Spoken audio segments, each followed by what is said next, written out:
ለምሳሌ አሁን የመጀመሪያው የሐዋርያው የጳውሎስ መልእክት ወደ ጢሞቴዎስ ሲል የመጀመሪያው የሚለው ቃል ሌላ የተጻፈ መልእክት እንዳለ አመልካች ነው አይደለ? ስለዚህ ለጢሞቴዎስ ቅዱስ ጳውሎስ ስንት መልእክት ልኳል የሚል የመጀመሪያው ጥያቄ የሚሆነው። የመጀመሪያው ጥያቄ ቅዱስ ጳውሎስ ለጢሞቴዎስ ስንት መልእክት ላከለት ነው። ስለዚህ ቅዱስ ጳውሎስ ለጢሞቴዎስ ስንት መልእክት ልኮለታል? ቀድማችሁን ካያችሁ እስኪ ንገሩኝ። ስንት ልኳል? 2 መልእክት ልኳል። እስኪ ሁላችሁም ጻፉ።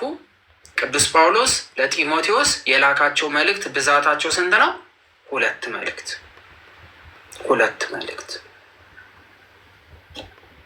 ስለዚህ 2 መልእክቶችን ቅዱስ ጳውሎስ ለጢሞቴዎስ ምን ብሏል? ልኮለታል። ጥሩ ጥሩ።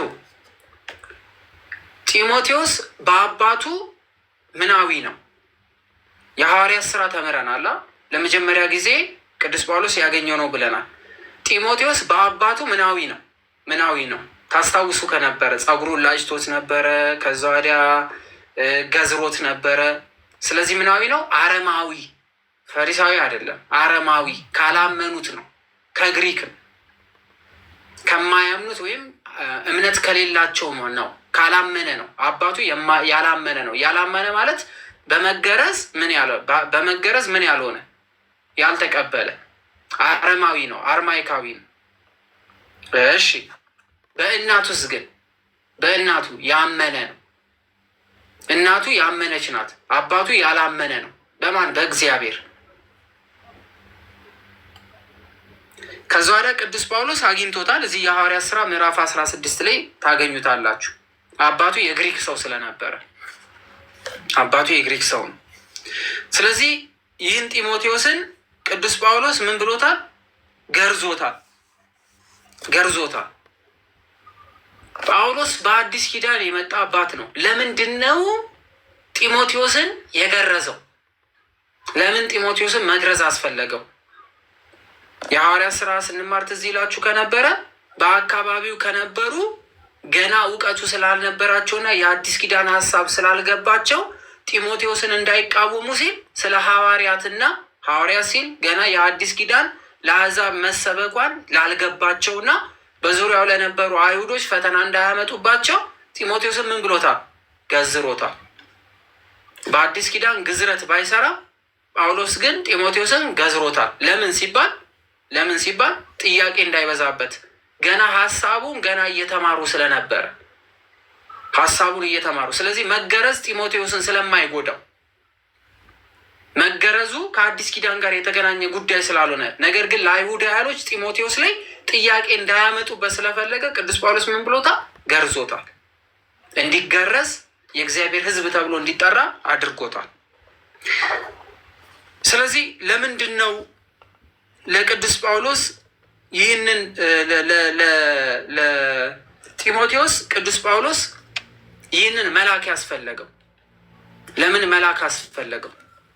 መልአክ ለምን አስፈለገው ስንል ጢሞቴዎስን ኤፌሶን ከተማ ላይ ወይም ኤፌሶን ለምትገኘው ቤተ ክርስቲያን ኤጲስቆጶስነት ሾሞት ነበር። ስለዚህ ጢሞቴዎስ የኤፌሶን ከተማ ምንድን ነው ማለት ነው? የኤፌሶን ላለችው ቤተ ክርስቲያን ምኗ ነው ማለት ነው? ኤጲስቆጶስ ነው ማለት ነው። ኤጲስቆጶስ ነው፣ መሪ ነው፣ ተጠሪዋ ነው። ስለዚህ ቅዱስ ጳውሎስ ወደ ኤፌሶን የላከው ማለት ነው። ይህ መልእክት ለጢሞቴዎስ በቀጥታ የሚመለከተው ጉዳዩን ባለ ጉዳዩ ማን ነው ቢባል ጢሞቴዎስ ቢሆንም ጢሞቴዎስ ግን በወቅቱ የት ነበረ ማለት ነው? ኤፌሶን ያለው። የተላከበት ዋነኛው ምክንያቱ ምንድን ነው? ቅዱስ ጳውሎስ ለጢሞቴዎስ ለልጁ ኤፌሶን ላይ ኤጲስቆጶስ ሆኖ ለተሾመው ለዚህ ለጢሞቴዎስ ይህ መልእክት ዋና መጽሐፍ ያስፈለገበት ምክንያት ምንድን ነው ስንባል ሴት ዲያቆናዊት የምትባል ሴት እንደምትሾም በአጠቃላይ በቤተ ክርስቲያን ውስጥ ስላለ ሹመት በአጠቃላይ ቤተ ክርስቲያን ውስጥ ስለሚገኝ ስለ ሹመት አሰጣጥ ትምህርት ሊሰጠው ቅዱስ ጳውሎስ ለማን ልኮለታል? ለጢሞቴዎስ ልኮለታል። ሹመት እንዴት እንደሚሰጥ፣ እርከን እንዴት እንደሚሸጥ፣ ሴት ዲያቆናዊት የምትባል ሴት እንዳለች፣ ግን ዲያቆናዊት የምትባል ዲያቆናዊት ማለት አገልጋይ ማለት ነው፣ የምትላላክ ማለት ነው። በውስጧ ላሉ ካህናቶች መልእክት የምታደርስ የምትላላክ ማለት ነው። ይቺ ዲያቆናዊት የምትባል ሴት እድሜዋ ከስንት ጀምሮ መሾም እንዳለባቸው፣ ከጋብቻ ጋር ተያይዞ ስንት ብታገባ ነው እቺ ሴት ዲያቆናዊት ተብላ የምትሾሙ ከሚሉት አንጻሮች፣ ቀሳውስትና ዲያቆናትን እንዴት አድርጎ መሾም እንዳለበት ትእዛዝ ሲሰጠው፣ ስልጣን ሲሰጠው ስለዚህ ጉዳይ ያተኮረ ነው። በአጠቃላይ በቤተ ክርስቲያኒቷ ውስጥ ስለሚደረጉ ሹመት አሰጣጦችና ስርዓቶች ቅዱስ ጳውሎስ በመጀመሪያው መልእክቱ ለጢሞቴዎስ ኤፌሶን ድረስ ልኮለታል። ይህንን መልእክት ደግሞ ሮም ሆኖን የጻፈው ከ60 እስከ 62 ባለው ውስጥ ለጢሞቴዎስ ልኮለታል። ስለዚህ ይህንን መልእክት ቲቶ ይዞለት ሄዷል ማለት ነው። ከቅዱስ ጳውሎስ ጋር ደቀ መዝሙር ተብለው ከሚጠሩት መካከል ቲቶ ለማን ይዞለት ሄዷል ማለት ነው? ለጢሞቴዎስ ይዞለት ሄዷል። ጢሞቴዎስ ይዞለት ሲሄድ የት ነው? ኤፌሶን ላይ ምን ሆኖ ስለነበረ? ተሹሞ ስለነበረ። ስለዚህ ዋናው ዓላማው ቅዱስ ጳውሎስ ሮም በነበረበት አብዛኛዎቹ የሚስማሙበት ነው። ሮም በነበረበት ከ60 እስከ 62 ባለው ዓመተ ምህረት ውስጥ ለጢሞቴዎስ ይህን መልእክት ልኮለታል። እስር ቤት በነበረበት ሰዓት ጢሞቴዎስ ኤፌሶን ከተማ ላይ ኤጲስቆጶስነት ተሹሞ ስለነበረ ዋነኛው የተላከበት ምክንያት ስለ ስልጣን አሰጣጥና በቤተ ክርስቲያኑ ስለሚደረጉ ሹመቶች ቅዱስ ጳውሎስ ትምህርት ያስተማረበት ክፍል መሆኑን እናውቃለን ማለት ነው። የመጀመሪያው የሐዋርያው የቅዱስ ጳውሎስ መልእክት ለጢሞቴዎስ ስንት ምዕራፎች አሉት? ስንት ምዕራፍ አለው? ቀድማችሁ ያነበባችሁ ካላችሁ ስንት ምዕራፍ አለው? ስንት ምዕራፍ አለው? ስንት ምዕራፍ ነው ያለው? ካላነበባችሁ አላነበብንም በሉ። 6 ምዕራፍ አለው። እሺ በግምት አትጻፉ። ካላወቃችሁ ዝም ነው። ገና ዛሬ እየጀመርን ስለሆነ የማታውቁትን እንዳትጽፉ፣ ሌላ ሰው ይሳሳታል። ስለዚህ በመጀመሪያው የቅዱስ ጳውሎስ መልእክት ለጢሞቴዎስ የላከው መልእክት ስንት ምዕራፎች አሉት? 6 ምዕራፍ አለው። 6 ምዕራፍ አለው። 6 ምዕራፍ ላይ በአጠቃላይ የሚያወራው ስለምንድን ነው? ስለ ሹመት፣ ስለ ስርዓት፣ በቤተ ክርስቲያን ውስጥ ስለሚደረጉ ሹመቶች፣ ስለ ስልጣኑ የተመለከተ ጽፎለታል። እግዚአብሔር አምላክ ከሁላችን ጋር ይሁን። እግዚአብሔር አምላክ እውቀትን እንድንይዝ ያድርገን። የዛሬውን ትምህርት አንድ ብለን እግዚአብሔር አምላክን በማመን እንጀምራለን። የመጀመሪያው የሐዋርያው የቅዱስ ጳውሎስ መልእክት ወደ ጢሞቴዎስ ሰዎች ምዕራፍ 1 ከቁጥር 1 እስከ 7 ያለውን ሁላችን እናንብብ። ቅዱስ ጳውሎስ እንዲህ በማለት ይጀምራል። መድኃኒታችን እግዚአብሔር ተስፋችንም ኢየሱስ ክርስቶስ እንዳዘዘው ትእዛዝ የኢየሱስ ክርስቶስ ሐዋርያ የሆነ ጳውሎስ ይላል።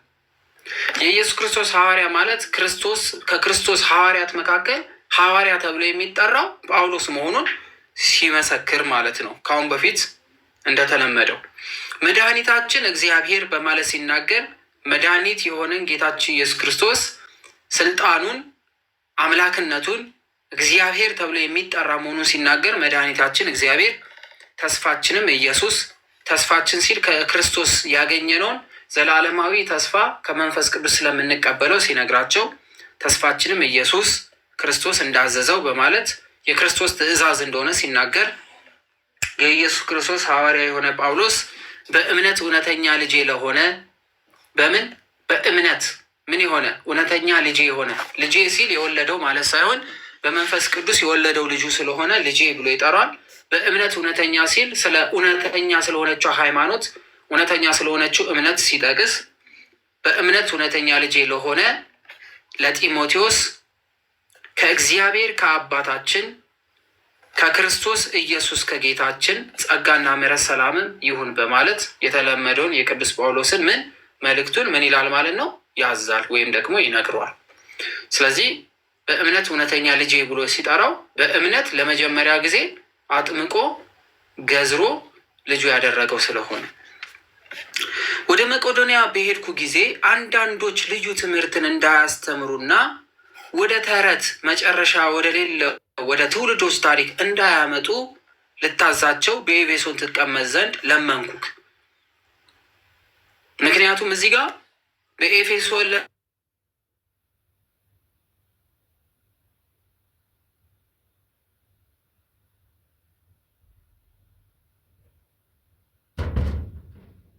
ለመቀመጥ ስህተት ያለው ትምህርት ለመስጠት ብዙዎች የታወቀ ቅዱስ ጳውሎስ ወደ መቄዶንያ በሚሄዱበት ሰዓት ላይ በመንገድ ላይ ቅዱስ ጳውሎስ ለምኖታል ጢሞቴዎስን ኤፌሶን ላይ እንዲቀር ትርክት ወደሆነ ወደ ሰው ፈጠራዊ ወደሆነ ትምህርት ተለውጦ የኤፌሶንን ሰዎች እንዳይበትናቸው የሐሰት ትምህርት እንዳያስቀምጡባቸው በኤፌሶን ትቀመጥ ዘንድ ለመንኩ በማለት ያስቀምጣል ቅዱስ ጳውሎስ። እንደነዚህ ያሉ ነገሮች ክርክርን ያመጣሉና እንደዚህ ያሉ ነገሮች ምንም ክርክርን ያመጣሉ። በእምነት ግን ላለ ለእግዚአብሔር መጋቢነት አይጠቅሙም። የትእዛዝ ፍጻሜ ግን ከንጹህ ልቦና ከበጎ ሕሊና ግብዝነትን ከሌለበት እምነት የሚወጣ ፍቅር ነው። ከእነዚህ አንዳንዶች ስተው የሚሉትን ወይም ስለ እነርሱ አስረግጠው የሚናገሩትን ሳያስተውሉ የሕግ አስተማሪዎች ሊሆኑ እየወደዱ ወደ ከንቱ ንግግር ፈቀቅ ብለዋልና በማለት ያስታውሷል። ምንድን ነው እየነገሩ ያለው የሚለው እንሂድ። ቅዱስ ጳውሎስ በእምነት የወለዳቸው ብዙ ልጆች ቢኖሩትም እጅግ በጣም እውነተኛ ልጁ ግን ቅዱስ ጢሞቴዎስ ነው። ብዙ ልጆችን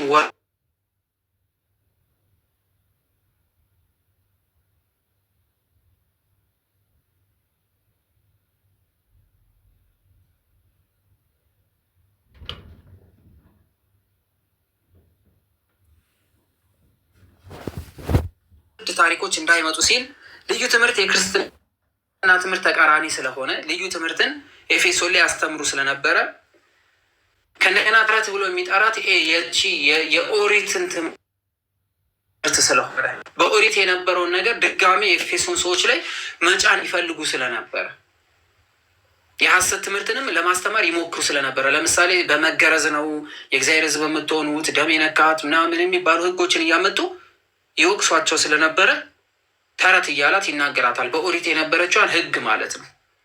ያ ማለት 10ሩን ሕግጋት የሚነካ አይደለም። አስቀድሞ በሮሜ መልእክቱ ላይ ተናግሮ ስለነበረ ጳውሎስ። ሌላው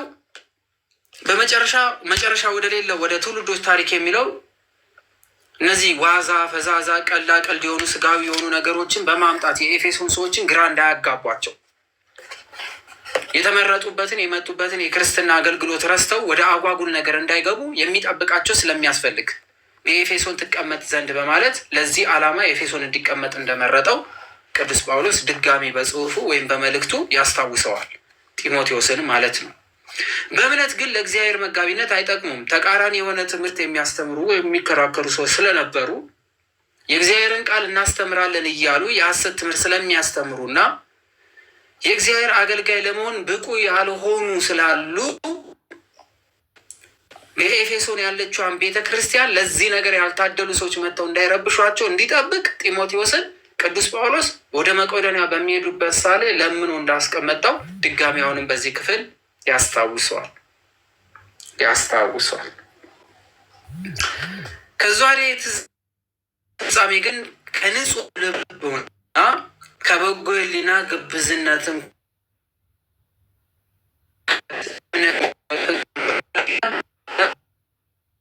በአስመሳይነት የሚናገሩ ስለነበሩ ኤፌሶን ላይ የትእዛዝ ፍጻሜ ማለት እውነተኛ ትእዛዝ ወይም የሃይማኖት ትእዛዝ የሚፈጽሙ በንጹህ ልብ በበጎ ሕሊና እውነተኛ በሆነ እምነትና ፍቅር የሚፈጸም ስለሆነ የእግዚአብሔር ቤት አገልግሎት በመልካም ሕሊና በመልካም አእምሮ በመልካም ነገር የሚፈጸም ስለሆነ በትዕቢት በንቀት በግብዝነት ከኔ በላይ ማንም የለም በሚል አይነት አስተሳሰብ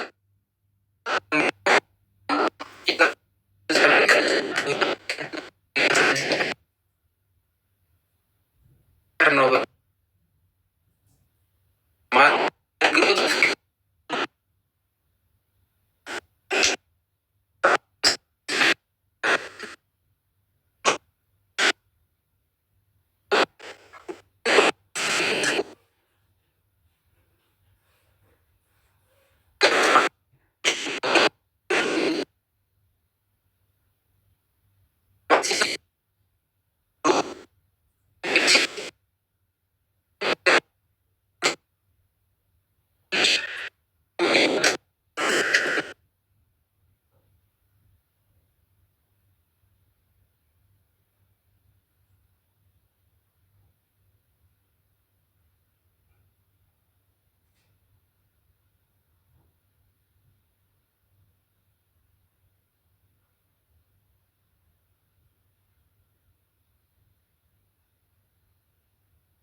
ሕግ እንደተሰራ እንጂ ለጻድቅ እንዳልተሰራ ሲያውቅ እያለ ያስቀምጣል። ሕግ የሚላት በኦሪት የተሰጠች ሕግን ነው። እስኪ እኔው ትርጉሙ ሰው እንደሚገባ ቢሰራባት ሕግ መልካም እንደሆነ እናውቃለን ብሎ ቅዱስ ጳውሎስ ይናገራል። ሕግ እናውቃለን፣ ሕግንም ጠንቅቀን እንጠብቃለን የሚሉ ነገር ግን ሕግን የማያስተውሉ መምህራን እንዳሉ ገልጦ ሲናገር ነው። ለምሳሌ በዘመናችን እንዳሉት አንዳንድ ሰዎች ሕጉ ለእነሱ የማይሰራ ግን ደግሞ ሕግ መጫን የሚፈልጉ በወቅቱ ስለነበሩ አሁን ደግሞ ስህተት የሚሰሩ ሕገ ወጥ ሰዎች ናቸው እንጂ ሕጉ መልካም መሆኑን ወይም ሕጉን እየነቀፈ አለመሆኑን አስረግጦ ይነግራቸዋል። አስረግጦ ይናገራል። ሕግ መልካም ናት።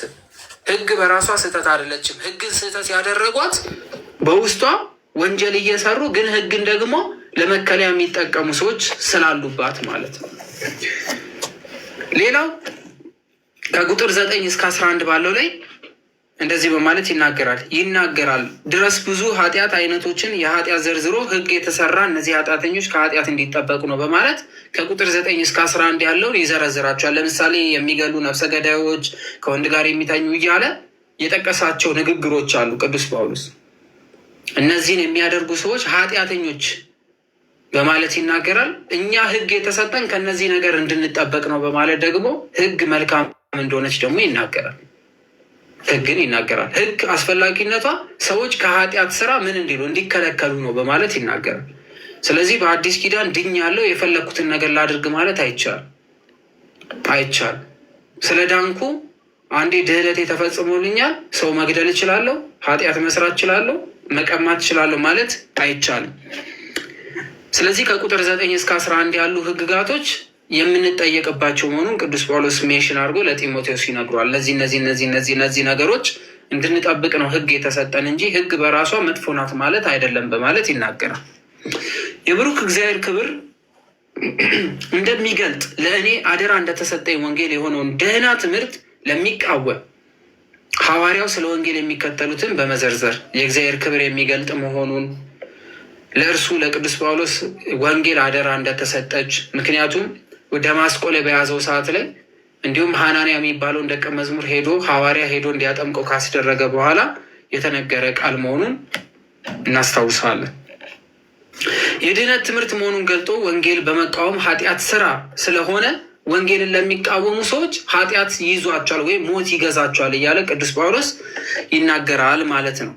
ለእኔ አደራ እንደተሰጠኝ በማለት ደግሞ አንደኛ ተሰሎንቄ ምዕራፍ 2 ቁጥር 4 ላይ፣ አንደኛ ጢሞቴዎስ ምዕራፍ 1 ቁጥር 18 ላይ ያለው ተመሳሳይ ሀሳብ ያስቀምጣል ማለት ነው።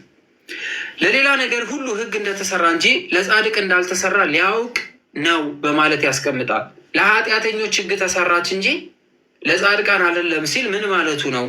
ለሌላ ነገር የሚለው ከተዘረዘሩ ውጭ ለሆኑ ለሌሎች ኃጢአተኞች ሁሉ ሕግ ተሰርቶላቸዋል ሲል ለጻድቅ ግን ሕግ አያስፈልገውም። ምክንያቱም አንድ ሰው ጻድቅ የሆነ ሰው እቺን ቃል ነው እንግዲህ ይዟት የሚወጡት አይደለ? ለጻድቅ ሕግ አያስፈልገውም ሲል ጻድቅ በሕግ ይኖራልና ሕግን እያስታወሰ ወይም ሕግን እያስታወሰ የሚነግር ሰው አያስፈልገውም። ቅዱስ ጳውሎስ የተሰራው ለኃጢአተኞች ለጻድቃን አይደለም የሚለው ጻድቃን ከሕግ በላይ ስለሆኑ ማለት ነው።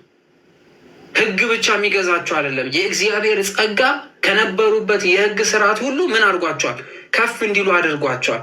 ያን ነገር ሁሉ አልፈው ወደ ከፍታ ሄደዋል የሚለውን ያስቀምጣል። ሕግ የሚናገር ሁሉ ከሕግ በታች ላሉ እንዲናገር እናውቃለን በማለት ሮሜ 3:19 ላይ ልክ እንዳለው አስቀምጦታል። ቅዱሳን መላእክት ሕግ ሳይሰራላቸው መልካም የሆነውን ስራ መስራት ስለሚችሉ ሕግ ብቻ የሚያስራቸው አይደለም። በሕግ ለመላእክት የተጻፈ ሕግ የለም። ነገር ግን በህሊናቸው በልቦናቸው ሕግን ይፈጽሟታል። ስለዚህ ለቅዱሳን ሕግ ተጽፎ የሚቀመጥ ብቻ አይደለም።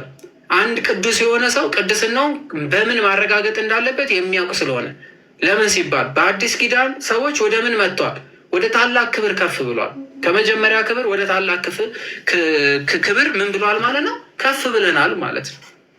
ስለዚህ ቅዱስ ጳውሎስ ቅዱሳን ብሎ የሚናገራቸው በክርስቶስ የተቀደሱ ክርስቶስን ያወቁ እነዚህ ኃጢአቶች ሊገዟቸው የሚችሉ አይደሉም በማለት ይናገራል እንጂ ክርስቶስን ስላወቃችሁና በክርስቶስ ስለሆናችሁ አንድ የተፈጸመላችሁ የጽድቅ ስራ ስላለና ቤዛ ስለሆናችሁ ደስ ያላችሁን ነገር አድርጉ ማለት አይደለም።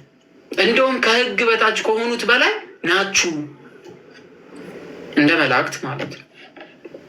ስለዚህ አንድ ሰው ከክርስቶስ ጋር ሲሆን ምን ማድረግ እንዳለበት ያውቃል። ቢበድልስ ኃጢአተኛ ነው። ኃጢአተኛ ከሆነስ ሞት ይገዛዋል። ሞት ከገዛውስ ከክርስቶስ መንግስት ይወጣል። ቅዱስ ጳውሎስ ይሄን ነው የሚነግራቸው፣ እየነገረው ያለው ለጢሞቴዎስ እያስረዳው ያለው። ከቁጥር እስኪ ሁላችንም መጽሐፍ ቅዱስ እየከፈትን እያነበብን ሄድ። ከቁጥር 12 እስከ 17 ያለውን እናነባለን። ከቁጥር 12 እስከ 17 ያለው እናንብብ። ለአገልግሎቱ ሾሞኝ ታማኝ አድርጎ ስለቆጠረኝ ኃይል የሰጠኝ ክርስቶስ ኢየሱስ ጌታችንን አመሰግናለሁ። የሾመኝ እሱ ነው፣ የመረጠኝ እሱ ነው። ስለዚህ ኃይልንም የሰጠኝ ክብርንም የሰጠኝ ኢየሱስ ክርስቶስ ነው በማለት ክርስቶስ ለቅዱስ ጳውሎስ በቀጥታ ኃይል እንደሰጠው እንደመረጠው ይናገራል። ማስረጃ ደግሞ የሐዋርያት ሥራ ላይ ማየት እንችላለን። ራሱ ክርስቶስ እንደመረጠው ከአሳዳጅነት እንዴት አድርጎ እንደመለሰው እናስታውሳለን። ደማስቆ ላይ ማለት ነው። ደማስቆ ላይ አስቀድሞ ተሳዳቢና አሳዳጅ አንገላች ብሆንም ይህን አደረገልኝ፣ ነገር ግን ሳላውቅ ባለማመን ስላደረግኩት ምሕረትን አገኘዋል። አሳዳጅ ነበርኩ፣ ተሳዳቢ ነበርኩ፣ አንገላች ነበርኩ፣ ገዳይ ነበርኩ አለ። ክርስቶስ ሲማርከውን ቅዱስ ጳውሎስን ደማስቆ የሚገኙትን ክርስቲያኖች ለመግደል ከኢየሩሳሌም በእጁ ላይ የሞት ደብዳቤ ይዞ ነበር የመጣ። ስለዚህ አሳዳጅነቱን ይናገራል፣ ገዳይነቱን ይናገራል፣ ተሳዳቢ እንደነበረ ይናገራል። ከዚ ወዲያስ ግን ሳላውቅ ላደረግኩት ሳይገባኝ ማለት ነው ላደረግኩት ግን ምን አለኝ? ምሕረት አገኘው። መሐሪው ማን ስለሆነ? እግዚአብሔር። መሐሪው ማን ስለሆነ? እግዚአብሔር አምላክ። እግዚአብሔር አምላክ መሐሪ ስለሆነ ከዛ ወዲያ የጌታችን ጸጋ በክርስቶስ ኢየሱስ ካሉ ከእምነትና ከፍቅር ጋር አብርቶ በዛ አለ። ከኢየሱስ ክርስቶስ ጋር ካሉ ሲል በክርስቶስ ላመኑት ማለት ነው። የጌታችን ጸጋ በክርስቶስ ኢየሱስ ካሉ ከእምነትና ከፍቅር ጋር አብርቶ በዛ በማለት ይናገራል። በዛልኝ የሚለው ሐዋርያትስ በኦሪት የነበሩትን ሰዎች አሳምነው ከኦሪት ወደ አዲስ ኪዳን ማምጣት ነው ትልቁ ስራ የተሰጣቸው። ለቅዱስ ጳውሎስ ግን የተሰጠው አሕዛብን እንዲያስተምር ነው። አሕዛቦችን እንዲያስተምር ከአሕዛብነት ወደ ምን? ክርስቶስን ወደ ማመን እንዲመጡ ጣዖት አምላኪ ከነበሩ ሰዎችን እንዲመልስ። ስለዚህ ጸጋ በዛች በማለት አብዝቶ እግዚአብሔር አምላክ ጸጋን እንደሰጠው ይናገራል ማለት ነው። አብዝቶ እንደሰጠው ኃጢአተኞችን ሊያድን ክርስቶስ ኢየሱስ ወደ ዓለም መጣ። ምኖችን ሊያድን? ኃጢአተኛ የሆነው ሁሉ ሊያድን ወደዚች ዓለም መጣ የሚለው ቃል የታመነ ሁሉ እንዲቀበሉት የተገባ ነው። ከኃጢአተኞቹም ዋናው ደግሞ እኔ ነኝ ያለ እኔ ነኝ። ስለዚህ ቅዱስ ጳውሎስ ምን አለ? ሁሉ ሊያድን መጥቷል። ከኃጢአተኞች መካከል እኔ ነኝ አንዱ። በክርስቶስ ቃል ከዳኑት አንዱ ጳውሎስ እኔ ነኝ አለ። ስለዚህ ግን የዘላለም ሕይወት ለማግኘት በእርሱ ያመኑ ዘንድ ላላቸው ሰዎች ምሳሌ እንዲሆን አለ። ስለዚህ ሰው ዳነ ብለን የምንለው በክርስቶስ አምኖ ሲጨመር ዳነ እንላለን። ክርስቶስ ለዓለም ሁሉ ሞቷል። ግን ለዓለም ሁሉ ቢሞትም በስሙ ላላመኑት ግን ምን አላለ? ድህነት አልተፈጸመላቸው። አሁን እንደዚህ አይነት ትምህርትም አጨቃጫቂ ሆኖ ቲክቶክ ላይ መጥቷል። ቲክቶክ ላይ መጥቶ አይተናል። አጨቃጫቂ ሆኖ የሚያጨቃጭቅ ሆኖ ለዓለም ሁሉ ነው የሞተው ወይስ አይደለም? ለዓለም ሁሉ ሞቷል። ግን እሳ ሞቱን ትንሣኤውን ላመኑበት የእግዚአብሔር ልጅ ነው ብሎ ላመኑበት ግን ድህነት ይደረግላቸዋል። ላላመኑትስ ተመለከቱት እንጂ አላመኑበት፣ ሰሙ እንጂ አላረጋገጡ። ስለዚህ እነሱ አልዳኑ፣ ሞት ይጠብቃቸዋል። የሚፈረድባቸው ፍርድ አዳማዊ ፍርድ ነው ወይንስ የትኛው ፍርድ ነው ብለው ሰዎች ይጠይቃሉ። አዳማዊ ፍርድ ማለት ሞት እኮ ነው። እንደውም ወደ ባሰ ሞት ነው እኮ አሁን የሚሄዱት። አዳምስ ምሕረት ቃል ኪዳን ተሰጥቶት ሞት አግኝቶታል። እነዚህኛዎቹ እኮ የምሕረት ቃል ኪዳን የሌለው ሞት ይሞታሉ። እሱም ፍርድ አንድ ናት የቀረችው፣ እሷም የመጨረሻ ፍርድ ነው። አዳማዊ ፍርድ የሚል አዳም ሞት ሲፈረድበት ከቃል ኪዳን ጋር ነው የተፈረደበት። የእነዚህኞቹ ሞት ግን ከአዳም የተለየ ሞት ነው የሚሆነው፣ ቃል ኪዳን የሌለው ሞት። ቃል ኪዳን የሌለው እንደውም የባሰ ሞት ነው የሚያገኛቸው። አዳምና የአዳም ልጆች ክርስቶስ በመስቀል ተሰቅሎ ከሞት አድኗቸዋል። ዳግም ግን ሊሰቀል አይመጣም። ከዚህ በኋላ ዘላለማዊ ፍርድ ስለሆነ የሚያገኛቸው። ስለዚህ ቅዱስ ጳውሎስ ምን ይላል? ስለዚህ ግን የዘላለም ሕይወት ለማግኘት በእርሱ ያምኑ ዘንድ ላላቸው ሰዎች የዘላለም ሕይወት ለማግኘት በክርስቶስ ማመን አለ። የዘላለም ሕይወት የማያገኝ ደግሞ ክርስቶስን ያላመነ ነው። ምሳሌ እንዲሆን ኢየሱስ ክርስቶስ ዋና በመሆን በእኔ ላይ ዋና ማለት መሪ ስለነበረ፣ ሐዋርያትን የሚያሳድድ ስለነበረ፣ የሞት አዋጅ የሚያስነግር ስለነበረ፣ ድንጋይ እንዲጨብጡ የሚያስደርግ ስለነበረ ለነዚህ አይነት ሰዎች ምሳሌ ይሆን ዘንድ እኔን መረጠኝ በማለት ራሱን ይናገራል። ትዕግስቱን ሁሉ ያሳይ ዘንድ ምሕረትን አገኘው። የእግዚአብሔርን ትዕግስት በእኔ ላይ ተገለጠ። የሚገባኝ ሆኖ ሳይሆን በትዕግስቱ ነው። የሚገባኝ ሆኖ ሳይሆን በምሕረቱ አይኑ ነው ዛሬ ይህን ቃል የምናገረው ነው ለጢሞቴዎስ እያለ ያለ። ተገብቶ ሳይሆን ሳይገባም ማለት ነው። ብቻውን አምላክ ለሚሆን ለማይጠፋው ለማይታየው ለዘመናት ንጉሥ ምስጋና ክብር እስከ ዘላለም ድረስ ይሆናል። ብቻውን አምላክ ለሚሆን ሲል ማንም አጋዝ ሳያስፈልገው ብቻውን አምላክ ሆኖ መኖር ለሚችል ምንም ፍጥረት በሌለበት በባህሪው ምስጉን የሆነ አምላክ ብቻውን መኖር የሚችል አምላክ አንድ፣ ለማይጠፋው ሲል ደግሞ ማንም ለማያጠፋው ማንም አምላክን መግደል ማጥፋት ለማይችለው ዘላለማዊ የሆነ አምላክ እምነቱን ሲገልጽ፣ ለማይታየው ሲል ባለመታየት ውስጥ ለዘመናት የነበረ ግን ደግሞ ፍቃዱ ስለሆነ በጠባብ ደረት እኛን መልክ ይዞ የባሪያው መልክ አድርጎ እንዲታይ ሚስጥር እንዲገለጥ የሆነ ለዘመናት ንጉሥ፣ ንግስናው ሰው ያልሰጠው ማንም ያልሾመው፣ ስልጣኑን ማንም የማይቀማው፣ ስልጣኑ የባህሪ የሆነ እግዚአብሔር አብ፣ እግዚአብሔር ወልድ፣ እግዚአብሔር መንፈስ ቅዱስ ዘላለማዊ ንግስና እንዳለው ሲናገር ለዘመናት ንጉሥ፣ ንግስናው ዘላለማዊ ነው፣ ዘመናት የማይቆጠሩለት ምስጋና ክብር አለ። ምስጋና የባህሪው ለሆነ ግን ደግሞ እኛን ፈጥሮ ልጆቹ ስላደረገን ደግሞ ምስጋና አቀረበ። ክብር አለ። ክብሩ የባህሪው ቢሆንም እግዚአብሔር አምላክ እኛን ፈጥሮ እንድናመሰግነው ስላነገር ክብር አለ። እስከ ዘላለም አለ። አምላክ ዘመን የሚያበቃለት አይደለም። ዘመን የተቆጠረለትም በፍቃዱ ነው።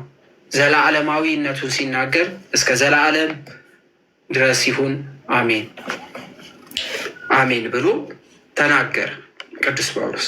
ስለዚህ እግዚአብሔር አምላክ ዘላለማዊ፣ እግዚአብሔር አምላክ የነበረ፣ እግዚአብሔር አምላክ የሚኖር፣ እግዚአብሔር አምላክ ዘመን የሚያሳልፍ፣ እግዚአብሔር አምላክ በዘመናት ላይ ሁሉ ኃይል ያለው መሆኑን ቅዱስ ጳውሎስ ተናገረ። ስለዚህ እግዚአብሔር አምላክ በሁሉም የሚኖር እግዚአብሔር አምላክ ዘመን የማይቆጠርለት ታላቅ አባት እንደሆነ ያስቀምጣል። ከቁጥር 18 እስከ 20 ድረስ ያለውን እናንብብ።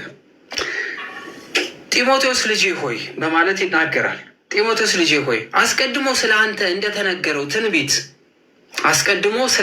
ስለተነገረው ትንቢት በእርሱ መልካም ጦርነት ትዋጋ ዘንድ ይችን ትእዛዝ አደራ ሰጠሃለሁ። አሁን ሁሉን ነገር ለጢሞቴዎስ ከገለጸለት በኋላ አደራ መስጠት ጀመረ። ምክንያቱም ይህ የጢሞቴዎስ መልእክት በአደራነት ለጢሞቴዎስ የተሰጠ ስለሆነ ጢሞቴዎስ ልጄ ሆይ አስቀድሞ ስለ አንተ እንደተነገረው ትንቢት በእርሱ መልካም ጦርነት ትዋጋ ዘንድ ይህችን ትእዛዝ አደራ እሰጥሃለሁ። የተነገረ ትንቢት መኖሩን ያሳስባል። ትንቢቱ ወደፊት ውጊያ መኖሩን የሚያመለክት ስለነበረ ጢሞቴዎስ ጠንክሮ እንዲዋጋ ሲያስጠነቅቀው መልካም ጦርነት መንፈሳዊ ጦርነት መሆኑን ወይም ድል የሚያገኝበት ጦርነት መሆኑን በኢየሱስ ክርስቶስ ስም የሚዋጋ ውጊያ እንዳለ አስቀድሞ ሲነግረው ነው። እምነት በጎ ሕሊና ይኑር። አንዳንዶች ሕሊናን ጥለው መርከብ አለ መሪ እንደሚጠፋ በእምነት ነገር ጠፍቷል በማለት ዝም ብለው ያለ ሀሳብ ያለ አስተውሎት የሚጓዙ የሚረብሹ መሪ የሌላት መርከብ እንደሚነዳ የሚጓዙ ሰዎች እንዳሉ ያስቀምጣል። ከእነዚህም እንዳይሳደቡ ይማሩ ዘንድ ለሰይጣን አሳልፌ የሰጧቸው ሄሜኔዮን፣ እስክንድሮስ ናቸው በማለት ይናገራል። እነዚህ እነማን ናቸው የሚለውን እንመልከት። አንዳንዶቹ ህሊና ጥለው መርከብ አለመሪ እንደሚጠፋ በእምነት ነገር ጠፍቷል በማለት ይናገራል። ህሊና በሰዎች አእምሮ ውስጥ የሚወጣ የሚወርድ ሀሳብ፣ ሰዎችን የሚነዳ ሰዎች የሚናገሩበት ስለሆነ ህሊና በማለት ይናገራል። ህሊና ጥለው ማለት ህሊናቸውን ስተው ህሊናቸው መልካም ነገርን ትተው ከህሊና አስተሳሰብ ውጭ ወጥተው ከህሊና ዳኝነት ውጭ ስለወጡ ይናገራል። በእምነት ጠፍቷል በማለት ከእምነት የወጡ ወይም እምነት የተው ወይም ደግሞ በክርስቶስ አምነው ከእምነት ከሃይማኖት የወጡ እንዳለ ይናገራል። መሪ እንደሌለው መርከብ መስሎ ለጢሞቴዎስ ይነግሯል። እንዳይሳደቡ ይማሩ ዘንድ ለሰይጣን አሳልፌ የሰጧቸው ሄሜኔዎስ እና እስክንድሮስ በማለት ይናገራል። እንዳይሳደቡ ማለት ክርስቶስ ፍጡር ወይም የዮሴፍ ልጅ ነው እንዳይሉ ማለት ነው። ስለዚህ ክርስቶስን ፍጡር ነው ማለት ስድብ ነው። በቅዱስ ጳውሎስ አስተምሮት ክርስቶስን የዮሴፍ ልጅ ነው ብሎ መናገር፣ ከሰው ነው የተወለደው ብሎ መናገር በራሱ ኃጢአት መሆኑን ሲናገር እንዳይሳደቡ ይላል። ስለዚህ ክርስቶስን ፍጡር ወይም የዮሴፍ ልጅ ነው እንዳይሉ ማለት ሲሆን ለሰይጣን አሳልፌ የሰጧቸው ማለት አውግዤ ለይቻቸዋለሁ፣ በነፍሳቸው ላይ ስልጣን እንዲኖረው ሰይጣን ተላልፎ ተሰጥቷል፣ ከእግዚአብሔር መንግስት ተነጥሏል ማለት ነው። ስለዚህ አውግዞ ሲለያቸው ሰይጣን ስለሚያድርባቸው ለሰይጣን አሳልፌ ሰጥቻቸዋለሁ በማለት ይናገራል ማለት ነው ቅዱስ ጳውሎስ። እነዚህ ሁለቱ ስማቸው የተጠቀሱ ሄርሜኖስ እና እስክንድሮስ የሚባሉ ክርስቶስን ካመኑ በኋላ መልሰው ደግሞ ምን ብለዋል ማለት ነው? ኢየሱስ ክርስቶስ ፍጡር ነው፣ ኢየሱስ ክርስቶስ የዮሴፍ ልጅ ነው ብለው ይናገሩ ስለነበረ ከእናንተ መካከል እንዳይገቡ እንዳይሳደቡ በማለት ቅዱስ ጳውሎስ የመጀመሪያ ውግዘቱን ሄርሜኖስ እና እስክንድሮስ የሚባሉት ላይ ውግዘት እንዳሳደረ እናያለን ማለት ነው። ቅዱስ ጳውሎስ ለጢሞቴዎስ ይህንን ክፍል ነግሮ አስተምሮ ይጨርሳል ማለት ነው። ወስብሐት ለእግዚአብሔር ወለወላዲቱ ድንግል ወለመስቀሉ ክብር። ይቆየን። የተማርነውን እግዚአብሔር አምላክ በልቦናችን ያሳድርልን። እግዚአብሔር አምላክ ይርዳን።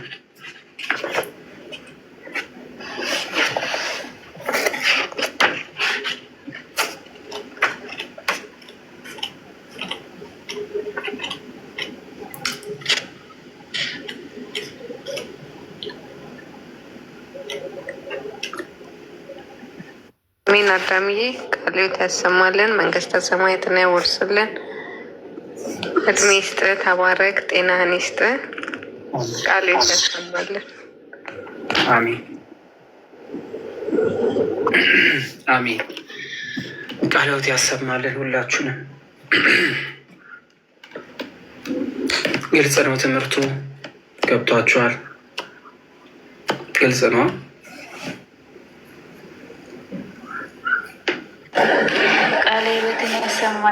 ቃልዎትን ያሰማልን። በዕድሜ በጸጋ ይጠብቅልን። የአገልግሎት ዘመንህን ያርዝምልን። በቤቱ ያጽናልን። እኛም የተማርነውን በልባችን ላይ ያሳደርብን። በጣም ግልጽ ነው። እግዚአብሔር ይስጥልን። በርቱ። እግዚአብሔር አምላክ ያግዛችሁ፣ ይርዳችሁ። እሺ፣ መልካም።